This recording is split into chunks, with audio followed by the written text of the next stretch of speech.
নমস্কাৰ বন্ধুসকল, সকলোকে পোনপ্ৰথমে মই মোৰ ভিডিঅ'লৈ স্বাগতম জনাইছোঁ। আজি আমি এই ভিডিঅ'টোৰ জৰিয়তে আলোচনা কৰিম যে যিসকলে ইতিমধ্যে GTS পোষ্টৰ বাবে নাম আহিছে বা GTSৰ কাৰণে এপ্লাই কৰিছে, তেখেতসকলৰ ইতিমধ্যে গম পাইছে যে আমাৰ দ্বিতীয় পৰ্যায়ৰ মেৰিট লিষ্ট ইতিমধ্যে ওলাইছে।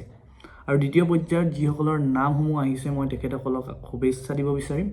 আৰু লগতে হয়তো সকলোৰে মনত প্ৰশ্ন হ'ব পাৰে যে দ্বিতীয় পৰ্যায়ত আমাক কি কি ডকুমেণ্ট লাগিব বা দ্বিতীয় পৰ্যায়ৰ ভেৰিফিকেশ্যনৰ বাবে আমাক কোনবিলাক ডকুমেণ্টৰ প্ৰয়োজন হ'ব। আৰু মই আপোনালোকক আজি এই ভিডিঅ'টোৰ জৰিয়তে কোনবোৰ ডকুমেণ্ট লাগিব আৰু কোনবোৰ নালাগে সেই সম্বন্ধে জনাব বিচাৰিম। যিহেতু GDS পদসমূহৰ নিৰ্বাচন হয় আমাৰ মেট্ৰিক পৰীক্ষাৰ যি পাৰ্চেণ্টেজ বা নম্বৰসমূহৰ ভিত্তিত, গতিকে পোনপ্ৰথমে আমাক লাগিব মেট্ৰিক পৰীক্ষাৰ যিখন মাৰ্কশ্বিট, দ্বিতীয়তে লাগিব আমাক এডমিট কাৰ্ড, আৰু তৃতীয়তে লাগিব আমাৰ মেট্ৰিকৰ যিখন পাছ চাৰ্টিফিকেট। আৰু লগতে আমাক লাগিব এখন মেডিকেল ৰিপৰ্ট বন্ধুসকল, অতিকৈ ইম্পৰ্টেণ্ট। যদি আমি কেনেবাকৈ ডকুমেণ্ট ভেৰিফিকেশ্যনৰ সময়ত মেডিকেল ৰিপৰ্টখন পাহৰি যাওঁ, তেতিয়াহ'লে আমাৰ আকৌ এবাৰ ঘূৰাই পঠাব পাৰে বা ভেৰিফিকেশ্যন কেঞ্চেলো হ'ব পাৰে। গতিকে মেডিকেল ৰিপৰ্ট অতিকৈ আৱশ্যকীয়। তাৰপিছত আমাক লাগিব এখন কেৰেক্টাৰ চাৰ্টিফিকেট। এতিয়া কেৰেক্টাৰ চাৰ্টিফিকেট মানেনো কি, বহুতৰ মনত প্ৰশ্ন হ'ব পাৰে। গতিকে কেৰেক্টাৰ চাৰ্টিফিকেট হৈছে তোমাৰ যোনখন স্কুল বা কলেজত তুমি পঢ়ি আছা, তুমি সেই বিদ্যালয়খনত এখন দৰখাস্তৰ জৰিয়তে তুমি এখন কেৰেক্টাৰ চাৰ্টিফিকেট উলিয়াব পাৰিবা। গতিকে আমাক কেৰেক্টাৰ চাৰ্টিফিকেটৰ প্ৰয়োজন হ'ব। আৰু তাৰপিছতে আমাক লাগিব কাষ্ট চাৰ্টিফিকেট।